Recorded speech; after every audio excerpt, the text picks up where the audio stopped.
Hello दोस्तों, राम राम। दोस्तों, हाल ही में एक फिल्म आई है डेकॉइट या डकैत, कुछ भी आप उसको कह सकते हैं। तेलुगु फिल्म है, मतलब मेनली लिखी तेलुगु में गई है। एक्टर भी जो मेन लीड है वो तेलुगु एक्टर है, डायरेक्टर वगैरह तेलुगु है। मैंने ये फिल्म देखी और इस फिल्म के बारे में रिव्यू करना चाहूंगा, इसकी बात करना चाहूंगा, क्योंकि इस फिल्म में ना एक मजेदार नरेटिव है। अब वो मजेदार है या वो कॉम्प्लिकेटेड है या उस पर बात होनी चाहिए या उससे आहत होना चाहिए, ये पूरा इस फिल्म का लब्बो लुआब है। फिल्म तो ऐसा कुछ नहीं है कि बहुत बढ़िया हो या बहुत बेकार हो।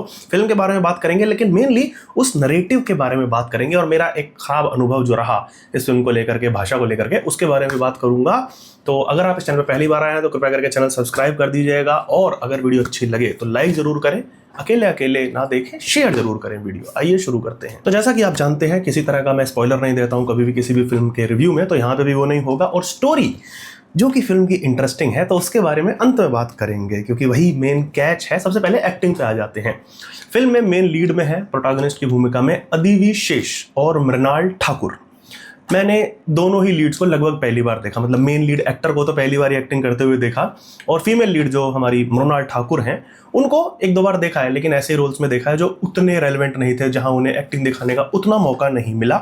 यहाँ पे काइंड ऑफ मैंने उन्हें देखा प्रॉपरली एक्टिंग करते हुए, लेकिन पता नहीं डायलॉग्स डबिंग की वजह से, क्योंकि मैंने एक गलती करी सबसे बड़ी कि ये फिल्म हिंदी में देख ली। क्योंकि जब मैंने इसका ट्रेलर देखा, पहले मैंने तेलुगु में देखा फिर हिंदी में देखा, तो मुझे लगा कि डबिंग अच्छे से हुई है, जो एक्टर्स हैं मेन फिल्म के उन्होंने ही डबिंग की है।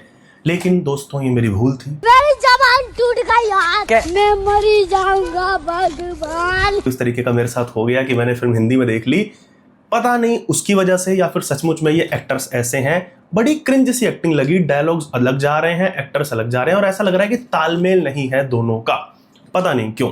मृणाल ठाकुर की थोड़ी सी ज्यादा मुझे लगी कि एक्टिंग थोड़ी सी क्रिंज लग रही है, थोड़ी सी ओवर लग रही है। Mrunal Thakur as a model बहुत अच्छी हैं, दिखने बहुत अच्छी हैं, सुंदर हैं, जो भी सुंदरता के मानक होते हैं। एक्टिंग इस फिल्म में ओके ओके मैं कहूंगा। बाकी मुझे उनका और काम देखना पड़ेगा कि उनकी एक्टिंग को प्रॉपरली जज कर सकूं। यहाँ पे तो उतना वो अप्रिशिएट मैं नहीं कर पा रहा हूँ। अदिति फर्स्ट हाफ में उतना अपीलिंग नहीं लग रहे थे, लेकिन सेकंड हाफ में और क्लाइमैक्स में मोस्टली बहुत बढ़िया, मतलब चीरेलाई टाइप की एक्टिंग कर दी। डायलॉग्स इधर उधर जा रहे थे, वो मैं नहीं कहूंगा, लेकिन हाँ, एक्टिंग उस बंदे की ठीक थी। ओवर एक्टिंग वो थोड़ी बहुत इसलिए भी क्योंकि हमको पता है टिपिकल साउथ इंडियन फिल्में होती हैं तो उनमें थोड़ा सा ओवर चलता है, तो इसलिए दोनों ही मेन लीड्स को मैं थोड़ा थोड़ा सा एक वो दूंगा, बेनिफिट ऑफ डाउट कह लें या benefit of being in a cringe cinema, मतलब अगर मैं उसे कह सकूं तो, क्योंकि हमने देखी है साउथ की कई फिल्में ओवर ही होती हैं, तो ठीक है, ओके ओके थी दोनों की। लेकिन हाँ, मैंने एक चीज गांठ बांध ली है कि भाई कितनी भी अच्छी फिल्म की डबिंग हुई हो, मुझे ट्रेलर से लग रहा हो, अब मैं कभी भी डब्ड फिल्म तो नहीं देखूंगा। जिस मदर टंग के एक्टर्स हैं जिन्होंने डब की है ओरिजिनली, उन्हीं की ही देखूंगा। बहुत ही अजीब लगती है भाई डबिंग। अनुराग कश्यप है फिल्म में, अलग ही लग रहा है, पता लग रहा है कि कश्यप की डबिंग है, लेकिन लग ही नहीं रहा कि वो ये डायलॉग बोल रहा है। ऐसा लग रहा है कि उसके एआई को आपने पूरे डायलॉग फीड कराए और उससे बुलवा रहे हो। और बाकी दोनों एक्टर्स की तो मैंने बताई दी, हिली हिली सी लग रही है। बाकी प्रकाश राज है फिल्म में, यार प्रकाश राज के डायलॉग्स को असल जीवन में भी नहीं सुनता मैं, फिल्मों में भी नहीं सुनता, तो उसकी मैं ज्यादा बात नहीं करूंगा। एक्टिंग की बात कर लेता हूं प्रकाश राज की, तो नेगेटिव रोल में है और 20 मिनट के आसपास का उनका स्क्रीन टाइम है, वही 15 से 20 मिनट का होगा। मुझे ना प्रकाश राज को लेकर के एक वो लग रहा है कि ये ना बंदा अपने आप ही टाइपकास्ट हो गया है और थोड़ा सा इसे इंडस्ट्री ने कर दिया है, क्योंकि ज्यादातर जो भी ये नेगेटिव रोल पकड़ते हैं वहां ये वही जयकांत सिकरे लग रहा है बंदा सिंघम का। यहाँ पे भी कुछ वैसा ही लगा, ऐसा लगता है कि सिंघम के सेट से उठा करके उन्हें इधर से उधर रखे जा रहे हैं, उधर से उधर रखे जा रहे हैं, वो जयकांत सिकरे वाला मूड ऑन है। पता नहीं, देखो प्रकाश राज के साथ यही प्रॉब्लम है। अनुराग कश्यप कम से कम आदमी ढक्कन है, तो आर्टिस्ट तो अच्छा है, डायरेक्टर अच्छा है, राइटर अच्छा है, एक्टर भी अच्छा है। प्रकाश राज आदमी तो तू था ही, अब एक्टिंग में भी गया तो मजा नहीं आ रहा है, वही मतलब एवरेज, बिलो एवरेज सी एक्टिंग कहूंगा। अतुल कुलकर्णी, इनका रोल अच्छा लिखा गया है स्क्रिप्ट में और उस बंदे ने निभाया भी ठीक ठाक है। कम सा स्क्रीन टाइम था, लेकिन जितना लगा ठीक लगा। उसके पात्र के साथ एक एजेंडा है, वो बंदा मुस्लिम पात्र बना है, गुड मुस्लिम दिखाने की बड़ी प्यारी सी कोशिश की गई है, और वो थोड़ा सा अपना एजेंडा स्नीक इन कराता भी दिखता है कुछ सीन्स में। लेकिन वो बंदा फिल्म का मेन थीम नहीं था, इसलिए उसे हम सेंटर में नहीं रख सकते। और उस बात पे अगर कोई आहत होना चाहे फिल्म में, तो उसके लिए फिल्म में एक और पात्र है जो बहुत अच्छा लिखा गया है, जो कि गुड हिंदू है, मतलब in fact very good Hindu, best Hindu है आप कहेंगे। सुनील पुलिस वाले की भूमिका में है। ये हमने साउथ इंडियन फिल्मों में कॉमेडी करते हुए भी देखे हैं, नेगेटिव रोल में भी देखे हैं। पता नहीं मुझे क्यों इस बंदे की बॉडी लैंग्वेज से थोड़ी सी नेगेटिव रोल जब ये करता है ना, तो अच्छी सी वाइब आती है। यहाँ पे भी ठीक ठाक लगा है, अच्छा खासा छोटा सा खलनायक टाइप का लगा है। लास्ट अनुराग कश्यप, जरा सा एक स्पॉइलर दे देता हूँ थोड़ा सा। ये बंदा इस फिल्म में एंटाई हीरो टाइप है, बस इससे ज्यादा नहीं दूंगा। एक बढ़िया लिखा हुआ पात्र और उसे बहुत बढ़िया तरीके से स्क्रीन पे उतारा गया। ज्यादा स्क्रीन टाइम नहीं है लेकिन हाँ ठीक ठाक है। और एक नए से नायक के रूप में आप अनुराग कश्यप को देखेंगे। हमने महाराजा में जब अनुराग को देखा था तो खलनायक के रूप में देखा था, यहाँ पे हम एक बढ़िया नायक के रूप में देखेंगे, लेकिन वो एक नायक एक टच के साथ आया है, एक छोटा सा खल है उसमें, तो आपको वो देख करके मजा आएगा अगर आप उसके पात्र को समझेंगे। अनुराग तो वैसे ही है, उसको समझ आ गया है कि डायरेक्शन छोड़ो, मैं एक्टिंग ही करूंगा, और साउथ की फिल्मों में ही कर रहा है, ठीक है, जब तक बढ़िया कर रहा है तब तक ठीक है। लेकिन इस फिल्म में जब जब स्क्रीन पे आया है वो बंदे ने ऑरा फार्मिंग पूरी की है। इस रोल में कुछ चीजें छिपी हुई हैं, एजेंडा, नरेटिव, लेकिन जो भी है बहुत सुंदर है भाई, मैं तो ये कहूंगा, और आपको देख करके अच्छा लगेगा। आप कश्यप से ये एक्सपेक्ट नहीं करते और इसीलिए मुझे लगता है ये रोल उसने जान करके पकड़ा है। सिनेमाटोग्राफी पे आता हूं। मैं इस फिल्म को मेनली सिनेमाटोग्राफी के लिए देखने गया था। एक्टिंग से मुझे कुछ पता नहीं था, मेन लीड के बारे में, मृणाल ठाकुर के बारे में, बाकी सब ठीक ठाक से। मैं कहा यार अनुराग कश्यप का तो कितना ही रोल होगा, उसके लिए थोड़ी पिक्चर देखने जाऊंगा। सिनेमाटोग्राफी जब मैंने ट्रेलर देखा तो ठीक लग रही थी, अच्छे से कुछ शॉट्स दिख रहे थे, लेकिन भाई सीधा बताऊं तो मैं निराश हुआ हूं। एकदम एवरेज सिनेमाटोग्राफी है, कुछ वही हाईवे पहाड़ के शॉट्स ले लिए, एक फाइट सीक्वेंस है बीच में, लिफ्ट में है, वो 2 मिनट के आसपास का है, वो बढ़िया शूट किया है। बाकी के फाइट सीक्वेंस वही एवरेज सी सिनेमाटोग्राफी, बहुत कुछ अल्टीमेट मुझे नहीं देखने को मिला। तो अगर मैं केवल सिनेमाटोग्राफी डिपार्टमेंट में कहूं तो निराशा हाथ लगी। एडिट में भी कुछ खास नहीं है भाई, 2.5 घंटे की फिल्म है। फर्स्ट हाफ थोड़ा सा मुझे बोरिंग लगा क्योंकि कहानी वहां पे बिल्डअप हो रही थी और कहीं कहीं स्पून फीडिंग भी चल रही थी स्टोरी की, तो वो करते करते ज्यादा ही टाइम निकल गया। सेकंड हाफ शुरुआत में थोड़ा सा बोरिंग लगता है, लेकिन एक बार फ्लो बन जाता है और फिर ट्विस्ट खुलने लगते हैं, और फिर ट्विस्ट पे ट्विस्ट खुलने लगते हैं। तो भाई अगर आप ऐसा कुछ पसंद करते हो तो आप बोर तो नहीं होंगे, लेकिन हाँ फिल्म कहीं ना कहीं खिंची सी लग सकती है। कुछ ट्रांजिशंस अच्छी हैं एडिट में, सिगरेट के साथ अच्छा खेल किया है 2-3 जगह। ट्रेलर जिस भी बंदे ने काटा था ना इस फिल्म का, वो बंदा बहुत चतुर था, क्योंकि ट्रेलर में जितनी बढ़िया उसने ट्रांजिशंस मारी हैं, एडिटिंग का अपनी स्किल उसी में झोंक दी, उतनी पूरी फिल्म में भी नहीं थी। तो एक तरीके से एडिटिंग टीम को मतलब वेल डन, ये बढ़िया खेल गए तुम लोग। म्यूजिक, बीजीएम, बैकग्राउंड स्कोर और म्यूजिक की बात करूं तो भाई पहली बार मैं एक साउथ की फिल्म से बैकग्राउंड स्कोर के मामले में निराश हुआ हूं, क्योंकि एवरेज था, ठीक ठाक था। मेन लीड का अनुराग कश्यप का बैकग्राउंड म्यूजिक जो थीम था वो ठीक ठाक था, पर उस लेवल का मजा नहीं आ पाया, क्योंकि आप साउथ की फिल्मों से एक्सपेक्ट कर रहे होते हो कि बाकी सब ठीक है, एवरेज होगा, लेकिन भाई म्यूजिक के मामले में तो खेल जाएंगे। और गाने कहूं तो वही एक टिपिकल सा आइटम सॉन्ग है जिसकी कोई सेंस नहीं है। आइटम सॉन्ग की वैसे भी फिल्म में कोई ज्यादा सेंस होती नहीं है, हम लोग जबरदस्ती डालते हैं, ट्रेंड बन गया है बॉलीवुड में और हर जगह। बट अगर डालते ही हो तो अच्छा बना दो यार, धुरंधर जैसा वो नैना लड़ावा टाइप का। ये वाला उतना अच्छा भी नहीं था। पवन सिंह को डाल दिया है गाने में, यूट्यूब पे तो बहुत फट रहा था, बिकॉज पवन सिंह उनके नाम से व्यूज आ जाते हैं। वो उन्होंने चालाकी करी है कि नॉर्थ की ऑडियंस को घेर लेंगे, लेकिन गाना बहुत ही क्रिंज है, म्यूजिक बहुत ही एवरेज सा है। 1-2 थीम्स छोड़ करके उतना इंप्रेसिव नहीं लगा और अच्छा बन सकता था। अब आते हैं मेन नरेटिव की जो बात करते हैं, या पॉजिटिव नेगेटिव्स की जो मैं बात करूं। स्पॉइलर नहीं दूंगा, उतना ही जितना ट्रेलर में बताया है, लगभग उतना ही बताऊंगा। एक लड़के और लड़की की कहानी है, काइंड ऑफ लव स्टोरी कह भी सकते हैं, नहीं भी कह सकते। लड़की, हमारी मेन लीड जो हमारा लड़का है, उसको धोखा दे देती है। क्यों देती है, कैसे देती है, ये सब आप फिल्म में देखेंगे, आपको बताया जाएगा धीरे धीरे, लेयर बाय लेयर। लड़का एंड्स अप इन जेल और वहां से वो भाग कर आता है और अपना बदला लेता है। उस बदले के बीच में उसे कुछ नया पता चलता है और दोनों मिलकर के एक बदला प्लान करते हैं। ये बदला किसके लिए कर रहे हैं, एक दूसरे के लिए। यही पूरी फिल्म है और अंत हमें कहां लेकर जाता है वो आपको क्लाइमैक्स में देख करके अच्छा लगेगा। एक एवरेज ठीक ठाक सा सस्पेंस, ठीक ठाक सा थ्रिल है। कुछ नेगेटिव्स की बात कर लेता हूं मैं पहले। वही भाई साउथ इंडियन ड्रामा है, तो लेयर बाय लेयर फिल्म अंतिम दृश्य तक खुलती जाती है। एक ट्विस्ट खुल रहा है, दूसरा खुल रहा है, तीसरा खुल रहा है, तो आपको लगेगा भाई रुक जाना है, वो कि क्या चल रहा है, कि तुमको पता था, मुझको पता था, उस टाइप का है।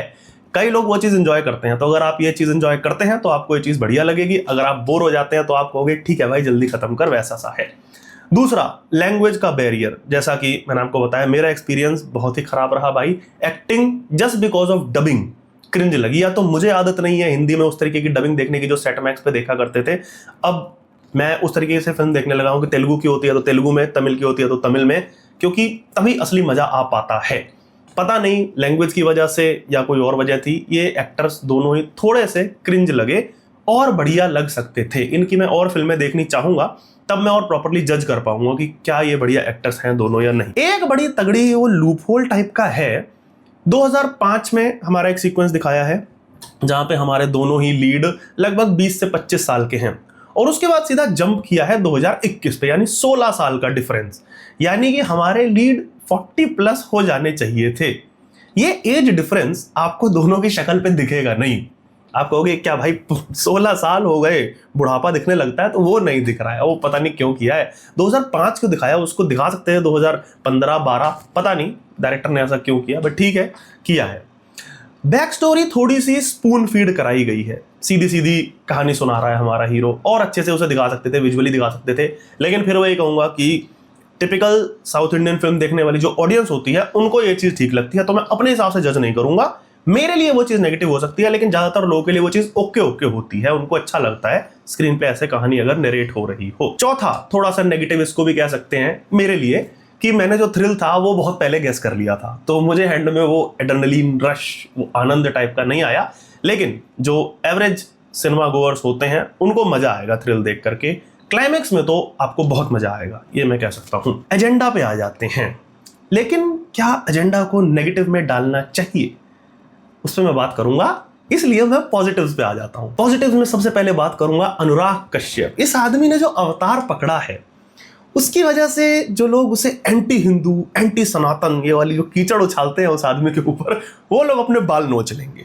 मेरे पास तो बाल उतने खास है भी नहीं नोचने के लिए, और मुझे नोचने का कोई शौक भी नहीं है, क्योंकि उस आदमी को जान करके रोल दिया गया है या उसने खुद पकड़ा है, और जो एक्शंस उसने अपने रोल में किए हैं, आप माथा पकड़ लोगे कि यार ये आदमी धार्मिक रिचुअल्स का, धर्म का सम्मान कर रहा है, और इतनी चतुराई से कर रहा है कि हमको अच्छा लग रहा है यार, ये कहीं पे धर्म का अपमान तो कर नहीं रहा। लेकिन जो कुरीति है उसको वो किस तरीके से बता रहा है अपनी ऑडियंस को, वो देख करके आपको अच्छा लगेगा। और वही फिल्म का एजेंडा है। ये भी छोटा सा मैं स्पॉइलर देना चाहूंगा कि फिल्म का एजेंडा है कास्ट एंगल।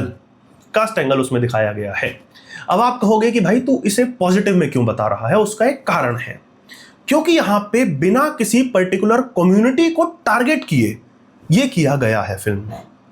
ना तो शोषित होने वाले का कोई सरनेम बताया गया या कम्युनिटी बताई गई है, ना ही वो ब्राह्मणवाद, ब्राह्मण है, राजपूत है, ऐसा कुछ पिन पॉइंट किया गया है। बस ये बताया गया है कि कास्ट की वजह से ऊंच नीच फेस करनी पड़ रही है, और उसको स्क्रीन पे बहुत अच्छे से दर्शाया गया है। सीधा सीधा कहूं तो ये बोला गया है कि कास्ट और इस तरीके का भेदभाव एक सामाजिक कुरीति है, जिसे सामाजिक कुरीति की तरह ही देखा जाना चाहिए कि एक बंदा, एक इंसान इस तरीके की कुरीति में लिप्त हो सकता है। इसलिए मुझे मैसेजिंग पॉजिटिव लगी कि इसमें धर्म को टारगेट नहीं, इंसान को टारगेट किया गया है, उसकी घटिया सोच को टारगेट किया गया है। अच्छा, किसी को इसमें भी लग सकता है कि यह भी दिखाना गलत है, कैसे तुम हमारे धर्म को टारगेट कर रहे हो। हालांकि धर्म को टारगेट किया नहीं है, उस कुरीति को टारगेट किया है, लेकिन उसमें भी कुछ लोग ढूंढ लाएंगे कि जातिवाद क्यों दिखा रहे हो। उनसे मैं एक बार कहूंगा कि एक बार साउथ के बारे में पढ़ें, वहां का जातिवाद देख करके अवश्य आए।